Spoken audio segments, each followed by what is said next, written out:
Depuis de nombreuses années, nous dialoguons tous les deux grâce à la lettre de Vivre et Aimer. Notre vie de couple en a été fortement marquée. Mais d'où vient notre mouvement ?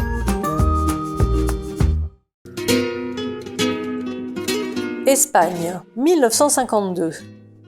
Le père Gabriel Calvo, un prêtre du diocèse de Barcelone, est l'aumônier du MFC, le mouvement de la famille chrétienne, qui travaille entre autres dans l'accompagnement des enfants en difficulté. Le père Calvo comprend que les enfants délinquants sont souvent issus de couples désunis. Il crée des rencontres pour couples.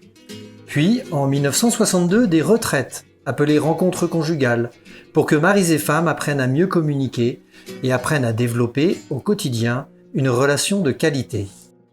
Le père Calvo a une intuition. Au lieu de parler de Dieu et de son amour, il faut amener les couples à en faire l'expérience, dans la richesse et la fragilité de leur propre relation conjugale.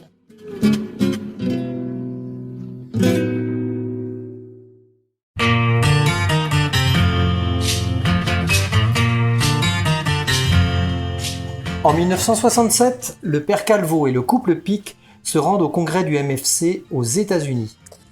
Chuck Gallagher, un prêtre américain jésuite, entend l'expérience du père Calvo. Il est emballé par la démarche. Avec le couple Campbell, il décide de s'en inspirer pour créer des retraites pour couples. En bon jésuite, Gallagher y intègre des éléments des exercices spirituels de saint Ignace. Ceux-ci préconisent de regarder la vérité des situations. Ainsi, les premiers couples animateurs apprennent à partager leurs expériences de vie. Progressivement, Chuck Gallagher va aussi intégrer une présentation sur les sentiments. Inspiré encore par les exercices de saint Ignace, il introduit l'usage du cahier pour soutenir la réflexion. Il élabore alors un premier schéma du week-end, ce qui permet de multiplier les sessions à grande échelle. L'animation se déroule en 3 temps. La présentation de concepts clés, le partage de l'expérience personnelle des couples animateurs et l'invitation à faire ses propres choix.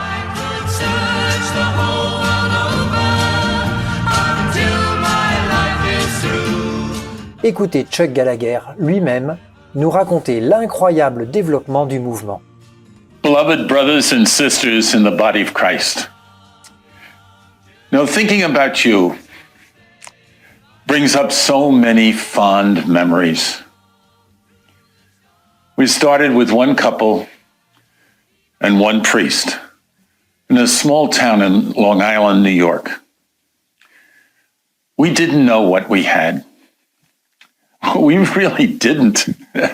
Our first dream was to have a full weekend, to actually have every room filled, 20. But didn't happen. You know, it took us 22 weekends before we finally had a full one. One evening in 1970, we sat down around a kitchen table with all our leaders, and we chose the 10 most Catholic cities in the United States and pledged to the Lord that the Encounter Weekend would be started in them in the next 2 years. In 2 years, we fulfilled our pledge and added many other cities.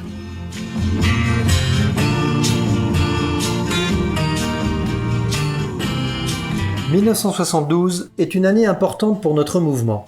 C'est le début de son expansion internationale, sous le nom de Marriage Encounter.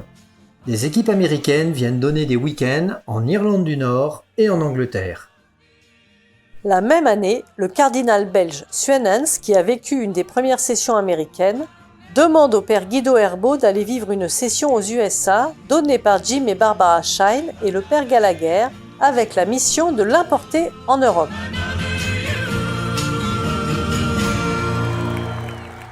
Très vite à son retour, le père Guido Herbeau anime un premier week-end à Bruxelles avec le couple Ini et André Déon.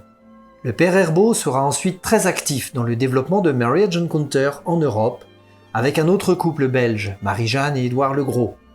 Ils formeront ensemble la première équipe ecclésiale européenne. Verliefdheid is niet kwaad. Maar als die niet uit mond in. Ik hou echt van u. Ik wil wat goed is voor u. En ik engageer mij daartoe. Maar als we dat wel doen, dan hebben wij een enorme kracht in onze handen. En 1973, une équipe d'animateurs belges vient pour la première fois donner le week-end en France. C'était à Arras, dans le Pas-de-Calais. Et c'était il y a 50 ans. Paul et Paul Elhomme ont vécu un des tout premiers week-ends donnés cette année-là en France. Paul fête justement ses 100 ans, ce 11 novembre 2023.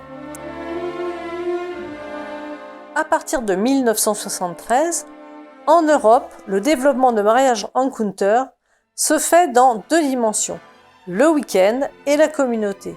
Alors que les week-ends se multiplient à grande vitesse, la communauté est l'endroit où on s'entraide à vivre les éléments du week-end et à continuer à l'offrir à d'autres. On crée alors les équipes de partage, les week-ends de formation, la première équipe nationale avec 2 couples, Marie-Joseph et Pierre Bernard, Ghislaine et Léon Régent, et un prêtre, Jean-Pierre Maillet.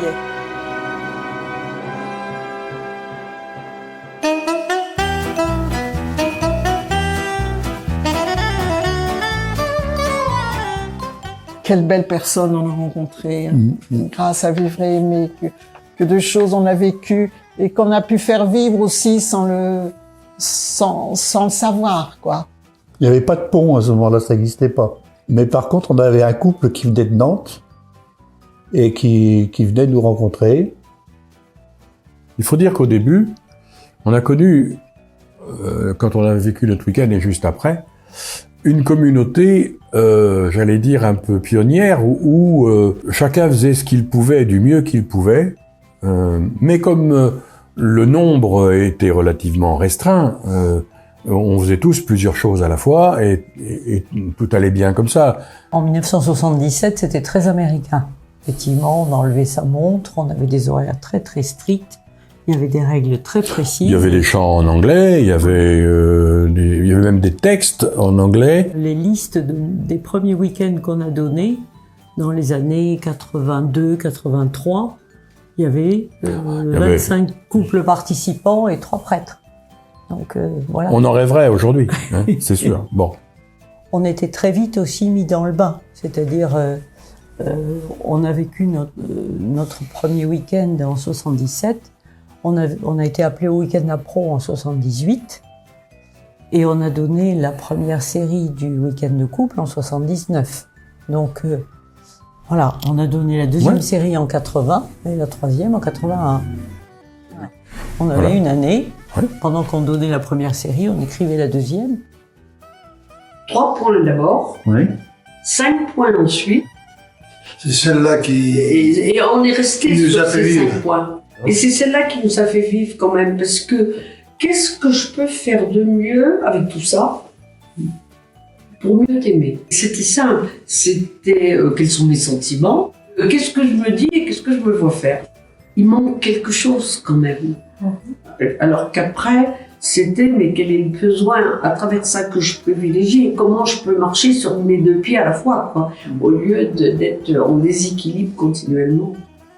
On a eu la chance de vivre le premier pont, c'était le début, tout début. En fait, l'école de dialogue, c'était uniquement la rédaction de la lettre à partir des sentiments. Comme au week-end, quoi. Comme au week-end. Alors que là, le pont, ça allait au-delà. Discerner ce qui se passait en nous, qu'est-ce qui faisait qu'on vivait tel sentiment, et comment, à partir de là, si le sentiment était désagréable, enfin négatif à l'époque, on disait, si le sentiment était négatif, on pouvait faire quelque chose de mieux, quoi, pour mieux aimer, quoi. C'était vraiment la décision d'aimer. Ça a été très très fort pour nous.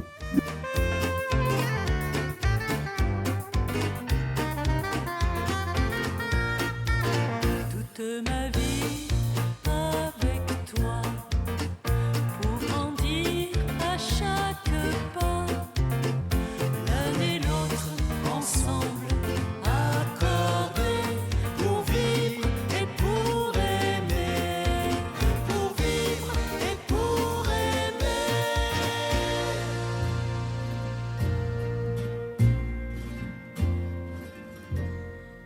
Rêver un impossible rêve. I've heard Encounter people say, you know, Chuck, what you're talking about, that's wonderful, but those were the glory years. This is different.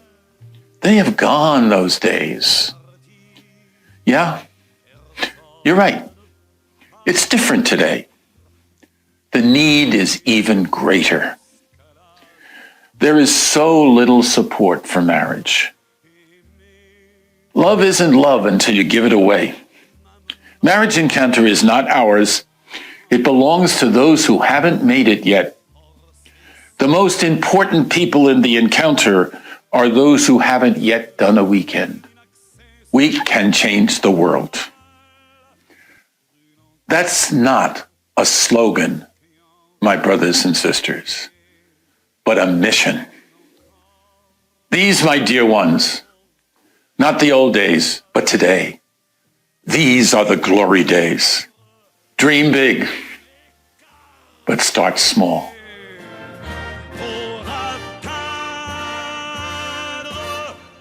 L'inaccessible et toi